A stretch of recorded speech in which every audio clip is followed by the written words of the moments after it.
Hello my friends, welcome back to the channel. It's Adam Rateliff with Adam So Fun, and we are almost done with my quilting edge to edge series with the Q-Matic. We are all the way at the very end. It just finished stitching the, I'm going to say the second to the last row because we're going to go to the last row. So I haven't advanced, we're going to do all this together. I haven't even hit the screen to say sewing complete, okay.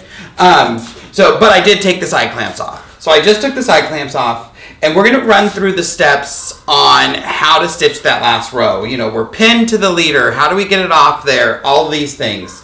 So the first thing I want to do is I need to change the foot. I use a ruler for this. You could finger walk this. You could do this your own way.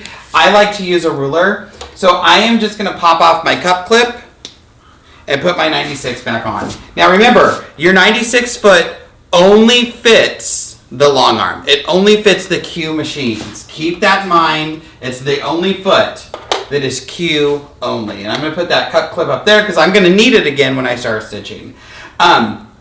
So now we're ready. I need to get my ruler. I just had it, so of course I probably lost it. Oh, it's right here. So I have my ruler. And so what I want to do is I need to advance this up so I can run a basting stitch. We are going to run a basting stitch right in front of these pins. So then as we unpin, it's all going to stay stuck there. There's a little bit, like we have things pulled a little bit, not tight, but I mean, it's not loosey-goosey. It's not laying on the ground. So because we have things on the, we're going to call it the rack or on the frame, we don't want things to start bunching and pulling and going different directions. So I am going to release the ratchets on the top and the belly bar. And I need to advance this up. And I just need to go far enough that I know that I'm going to be able to stitch it. This is going to be fine. I don't have to go all the way back. Like I have more room to advance if I needed to. That's okay. We don't need that. I'm going to make sure my seam setter's out of the way because I don't want to stitch that down because your Bernina can do that. I will, though, and on the Pro frame I can lift my top bar up. I will lift this up. I'm going to lock the ratchet to the belly bar, tighten that top down, or the backing, make sure I have this nice and flat. I can pancake pull my batting to make sure that's all good, and then put my bar back. This is that's one of the things I love about the Pro frame, that I can flip that around because it helps me get my seams nice and flat too. So let's lock and lock. I can put my side clamps on. Now sometimes I put my side clamps on now. Sometimes I wait until after it's on, after I do the basting stitches. Actually, I'm going to baste it and then I'm going to put the side clamps on. And the reason for that is if you baste first, when you put the side clamps on, if you put the side clamps on first, you have taken your back and you've pulled it taut, but the top isn't. So when you take those side clamps off and it kind of relaxes, if the top wasn't taut with everything else, it's going to relax at a different tension, I guess. So we'll do our basting stitches so everything kind of gets pulled at the same tension. I'm going to bring you up close, but before we do that, don't forget to like, subscribe, and hit that bell icon so you're notified when new videos drop. And follow me on social media, Adam So Fun with an S-E-W on Facebook, Instagram, and TikTok. Let's jump into the brunt of this video. I'm so excited because we're almost done. Cropping the final row means we're almost done. All right, so on our Q machines, we have 3 BSR modes. You have BSR 1, 2, and 3. BSR 1, your needle's on the run. You hit start, the needle's gonna stitch. BSR 2, that needle waits for you. If you hit start, the needle only moves when you move the machine. And the stitch regulator can detect the length to get that next stitch. And then BSR 3 is basting. So you're still stitch regulated, so I can baste every inch, every half inch, every quarter inch. I would suggest, when you're getting started, a half to a quarter. Try those out. When you get used to it, jump up to an inch. The reason I say that is that a lot of people will use an inch and then like, it's not working because it doesn't stitch, but they're just not going far enough. So get used to what the basting mode is gonna do, and then go up and use 1. In my previous life, I always stitched at 5 because it changed some settings and I didn't like how it stitched. But with the Berninas, 2, I actually use 1 normally, but I'm going to use 2 for the video. So I'm going to come down here and let me see. Can you see that? We're going to tilt you down. There we go.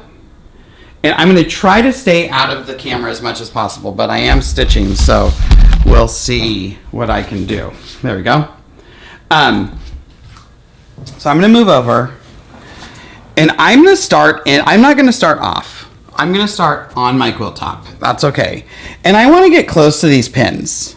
It doesn't have to be, like, I'm not right up on it, but I am close to them because I want the least amount of movement from this fabric as I go. Don't stitch on your leader. You can't stitch that down. I will hit my knot, my locking stitch. I'm just going to tap it once. It does a needle up and down. And because I took that foot off, I need to get that thread under. So I'm going to go and grab it and make sure I pull it under the foot.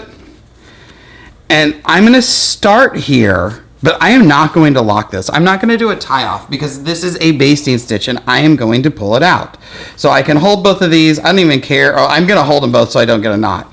I'll pull them out a little longer so you can see. And when I hit start, it's going to take 1 stitch and I can move, and it's going to feel weird because I need to move a whole 1/2 inch before it takes that next stitch.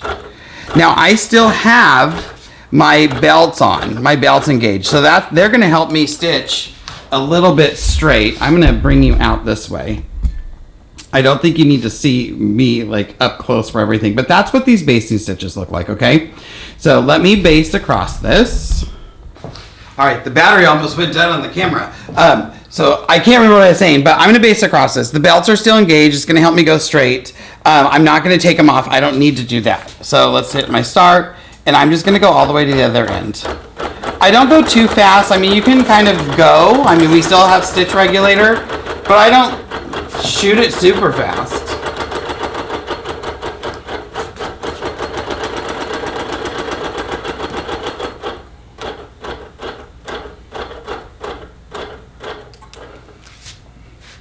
When I get to the other end, I'm going to bring my bobbin up just like normal and trim. But I'm not knotting off. There's no knot that I'm making.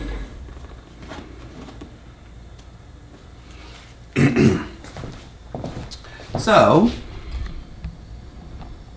this is how the basting looks. Can we even see it? There you go. We just had to get the right color. And I've just basted all the way across. So that's going to let us take the pins out without having that top shift. I'm going to trim this off. Again, none of it's knotted. It's basting stitches. They're going to come out. So now that I'm basted, I can put my side clamps on. I love these So Tight side clamps or side leaders.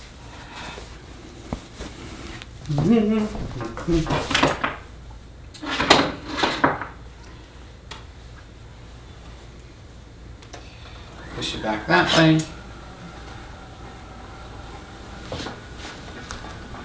All right. So now we can come in and stitch this all down. So I'm going to come out and just pull. I like to pull a few at a time. Careful not to pick up and poke myself because of the way I pin. But if I pull those out, fold this down and fold this down, you'll see that nothing's shifting. It's not going anywhere because I put that basting stitch really close. And now I can come over to the edge. And most of the time I'm going to baste around the whole edge of my quilt. I like to do that. For this, I want to use a 1/4 inch. So I've changed my basting stitch to 4. And this one, oh, that's not the right button. I will tie off this because I'm going to be stitching with a ruler.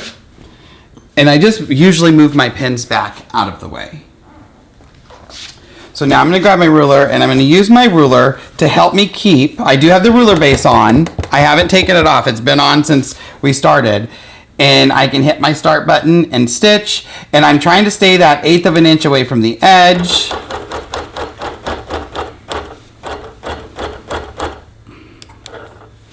There we go. So now I've stitched down the left side. And usually I would stitch around the whole quilt. Because I have that cup clip, I don't really have to. If I find a quilt's going to stay nice and secure. Bigger quilts, I'd probably stitch around. Smaller ones, maybe not. But I do, it's so easy to switch between the cup clip and this because it's just popping one off and one on. So now I'm going to take a few more pins out, fold my leader back, get it out of the way, and then I use that ruler to help hold everything down. And we're going to go right there. Look where it hits. And I don't have to stitch fast. I'm going to just hit my start. Do a little bit. I want to be able to reposition my hands as needed. And I think I want to... I'm moving that side clamp for a second. Because if something's off, this is where it's going to be off. Just in my piecing, I was like, oh my gosh, this is where the piecing got a little crazy. So see, I'm not actually on it. There we go. I want it. That's what I was trying to do, is go up a little bit. This is usually where your quilt might bow a little bit. And it's just the nature of how the quilts are loaded.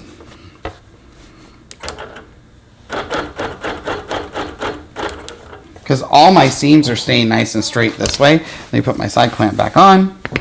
There we go. And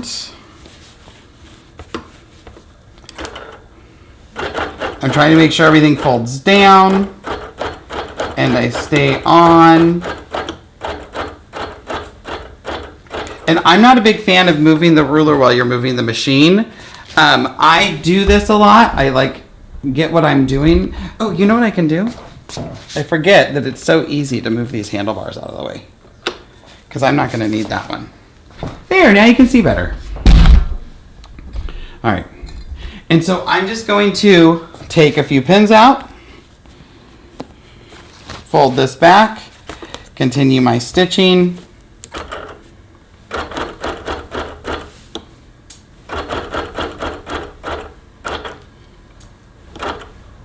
Oops.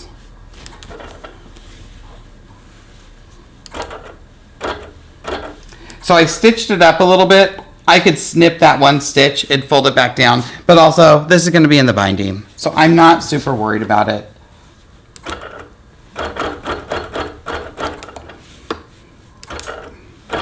And I just go a little bit by a little bit, making sure that I'm stitching it down.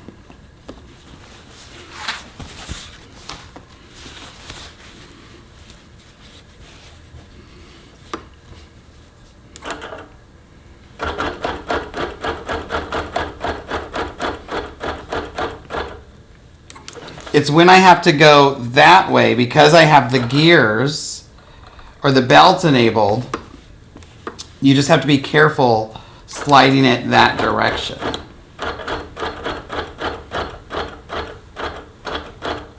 But you can use the ruler to help you maneuver.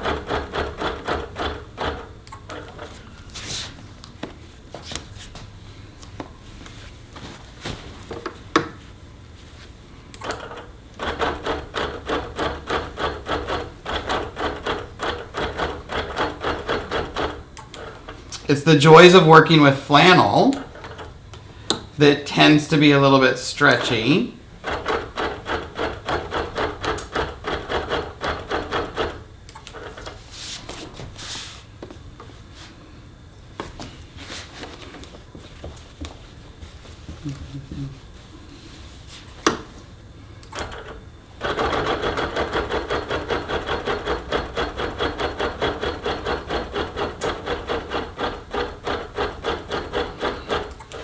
One of the things I like to do, if I had my Laura Star here, I could come and steam and press this down to get that last little fold out. That is a great tool for doing that last bit. I haven't loaded with pins for a while.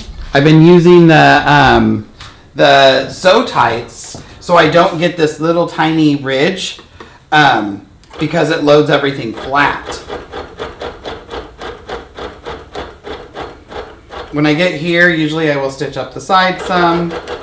Because like I said, I'm usually going to be stitching that part too.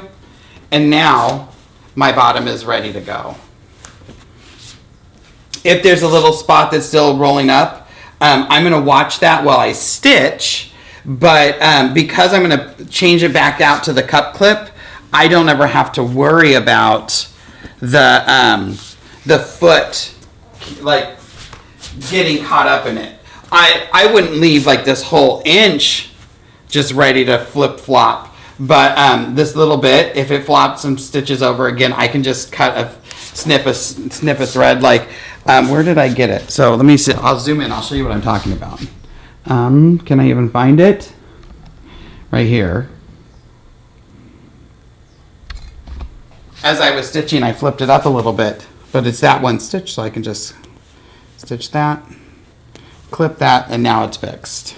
So it's not anything that's hard, it's just one more thing to do. So I'm done basting down on this side. I need my handlebar back. I'll put it right there. I can do my one. It's like I know what buttons I need. Trim these off. And I'm going to, so I don't forget, pop my cup clip back on. And it's simply, oh, I forgot you were zoomed in. I'm sorry, guys. Man, you missed me smiling at the camera. So I just trim my thread. I have my cup clip, so 96-foot cup clip, and you'll hear a little snap. And that just ensures, it helps us to not get caught caught in or on anything. So the edge is basted. At this point, will always roll this back up onto its bar. Oh, no, I'm not zipped up. I was like, oh, I forgot to undo the zipper.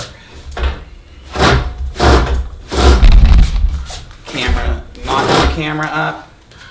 It's gonna take off my seam guide. There we go. And I always roll this up to get it out of the way. It doesn't need to be up here.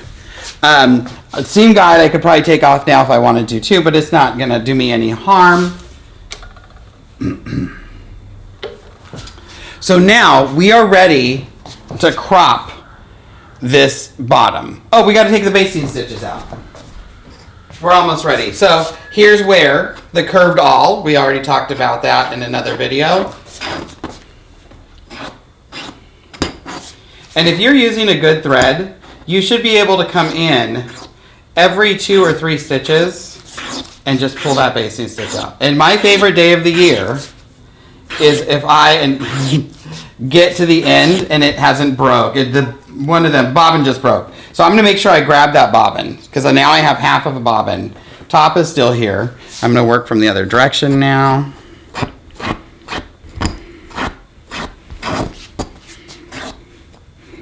This is so satisfying.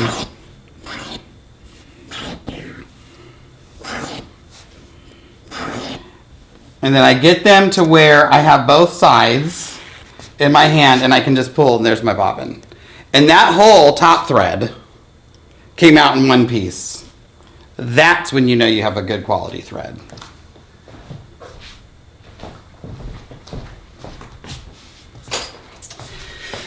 All right, so our basting is out. A few things we have to do. We haven't advanced our safe area, so we still have to advance our safe area, so we're going to do that first. We're going to do it just like we've been doing. I'm going to find a point. It's right here, and that's the same point I've been using across this quilt. We're going to walk you over here, and we're going to look at our screen. I'm going to turn you so we don't have the glare. There we go. All right, so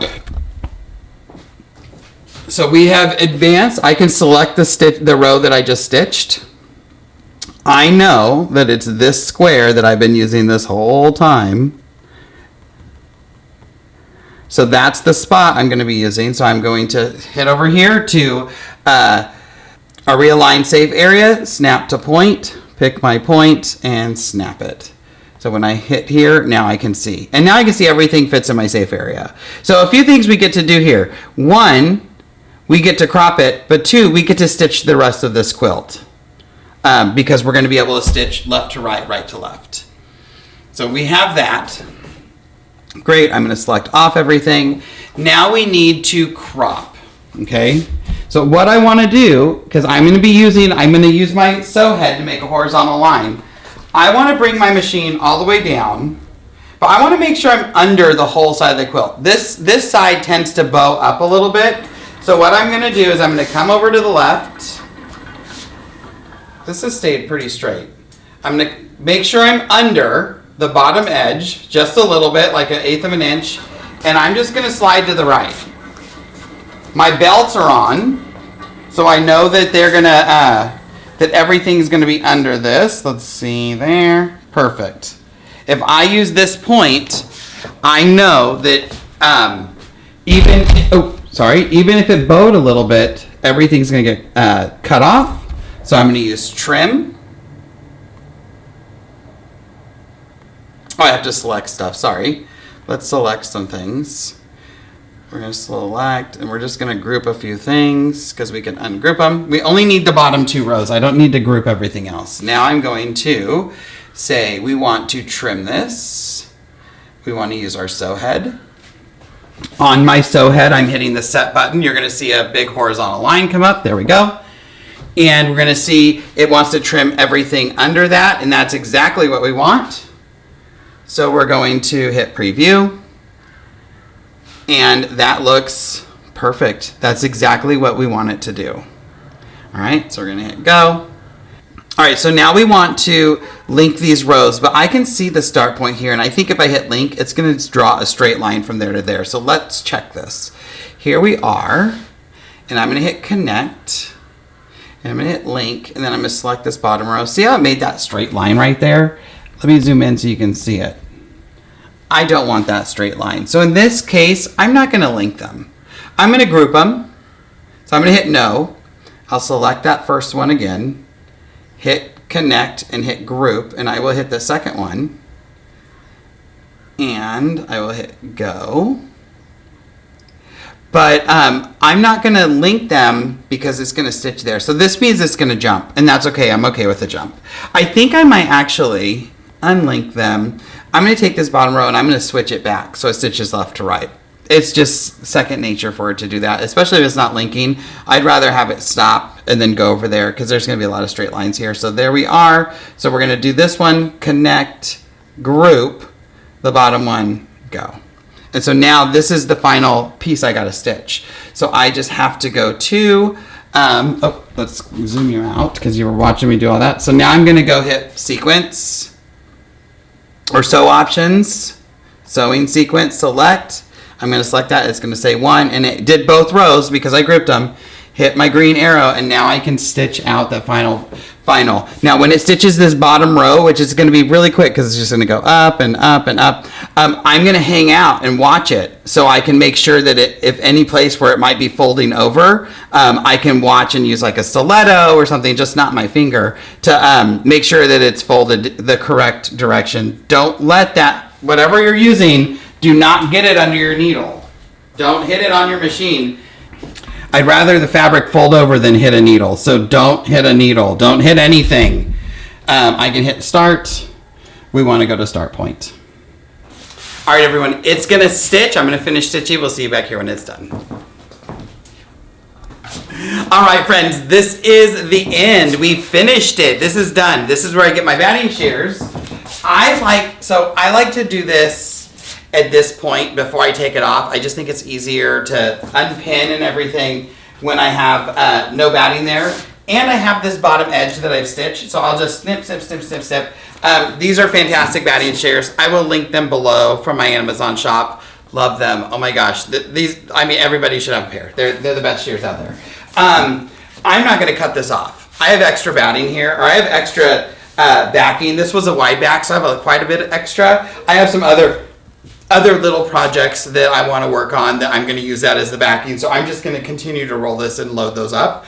But some things. Let's say that this is your quilt and you have another 10 inches or so and you want to practice free motion quilting. Get yourself a piece of fabric.